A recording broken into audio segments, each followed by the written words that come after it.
السلام علیکم ناظرین ہزاروں سال پہلے جب دنیا سائنس، مشینوں اور جدید ٹیکنالوجی سے ناواقف تھی، تب انسانی محنت، نظم و ضبط اور اجتماعی طاقت کی سب سے عظیم مثال شمالی افریقہ کی سرزمین پر قائم ہو رہی تھی۔ قدیم مصر کی وہ تہذیب جس نے وقت کو پتھر میں قید کر دیا، آج بھی اپنی عظمت کے باعث زندہ ہے۔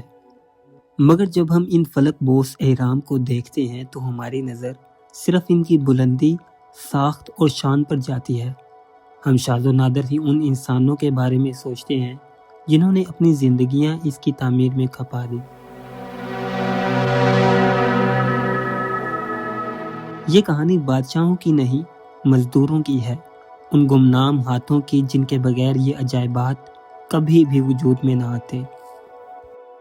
ناظرین، اہرام کی تعمیر ایک دن یا ایک سال کا کام نہیں تھا، بلکہ دہائیوں پر محیط ایک مسلسل جدوجہد تھی۔ ہر صبح سورج نکلنے سے پہلے مزدوروں کو جگا دیا جاتا، نیند سے بوجھل آنکھیں، زخمی ہاتھ، سوجے ہوئے پاؤں اور ریت سے اٹے جسم، یہی ان کی روزمرہ حالت تھی۔ وہ قطاروں کی شکل میں تعمیراتی مقام پر پہنچتے جہاں پہلے ہی نگران موجود ہوتے۔ حکم ملتے ہی کام شروع ہو جاتا۔ دیو ہیکل پتھر جو دور دراز پہاڑوں سے کاٹ کر لائے جاتے تھے، انسانی قوت کے ذریعے کھینچے جاتے تھے، اور ان پتھروں میں سے بعض کا وزن اتنا زیادہ ہوتا کہ آج کی جدید مشینری بھی انہیں اٹھانے میں دشواری محسوس کرے۔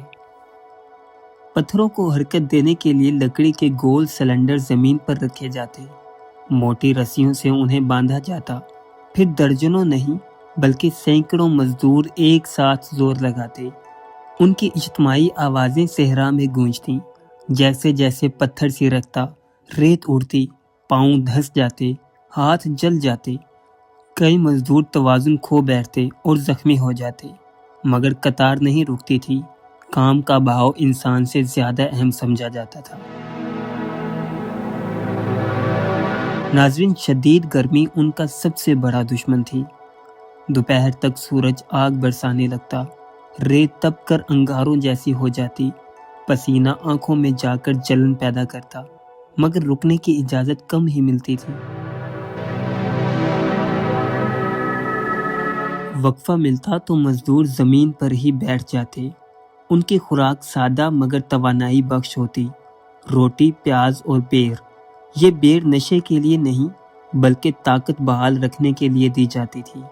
تاریخی شواہد بتاتے ہیں کہ مزدوروں کے لیے باقاعدہ راشن کا نظام موجود ہوتا تھا، جس سے معلوم ہوتا ہے کہ ان میں سے بہت سے صرف غلام نہیں تھے بلکہ ریاستی خدمت انجام دینے والے مزدور بھی شامل تھے۔ تعمیر کے قریب ہی عارضی بستیاں قائم کی گئی تھیں۔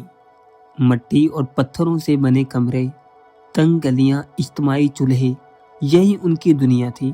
شام کو جب وہ لوٹتے تو جسم ٹوٹ چکا ہوتا، مگر اگلی صبح پھر وہی مشقت ان کی منتظر ہوتی۔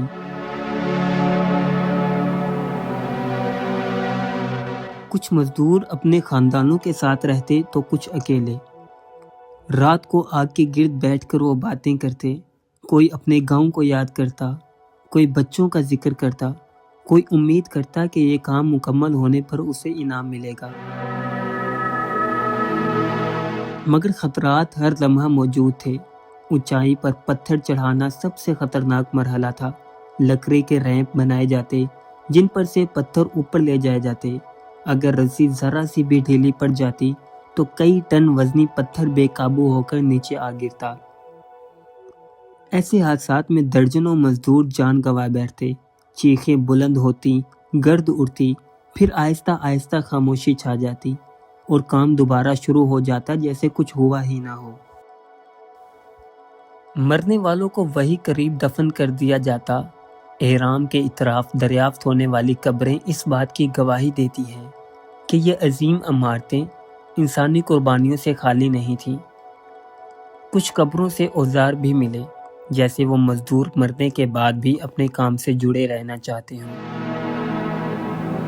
سال گزرتے گئے، ایک نسل نے کام شروع کیا، دوسری نسل نے جاری رکھا، تیسری نسل نے مکمل کیا۔ پتھر پر پتھر جڑتا گیا، ساخت بلند ہوتی گئی اور بالآخر وہ اہرام وجود میں آئے جو آج بھی دنیا کے عظیم ترین عجائبات میں شمار ہوتے ہیں۔ ان کی پیمائش، ان کی سیدھ، ان کی مضبوطی، سب کچھ انسانی ذہانت اور محنت کا شاہکار ہے۔ آج جب سیاح ان اہرام کو دیکھتے ہیں، تصویریں بناتے ہیں، ان کی بلندی کو سراہتے ہیں، تو شاید ہی کسی کے ذہن میں ان مزدوروں کا خیال آتا ہو جن کے ہاتھوں نے یہ سب ممکن بنایا۔ حقیقت یہ ہے کہ یہ عمارتیں صرف بادشاہوں کی قبریں نہیں بلکہ مزدوروں کی اجتماعی قربانی کی یادگار بھی ہیں۔ جب سورج غروب ہوتا ہے اور اہرام کے سائے صحرا پر پھیلتے ہیں تو یوں محسوس ہوتا ہے جیسے وقت خود رک گیا ہو، اور اگر اس خاموشی کو غور سے سنا جائے تو شاید آج بھی ان مزدوروں کی سانسیں، ان کی محنت کی آوازیں اور ان کے قدموں کی چاپ ان پتھروں کے درمیان گونجتی محسوس ہو۔ یہ صرف پتھر نہیں، یہ انسانوں کی زندگیاں ہیں جو صدیوں بعد بھی قائم ہیں۔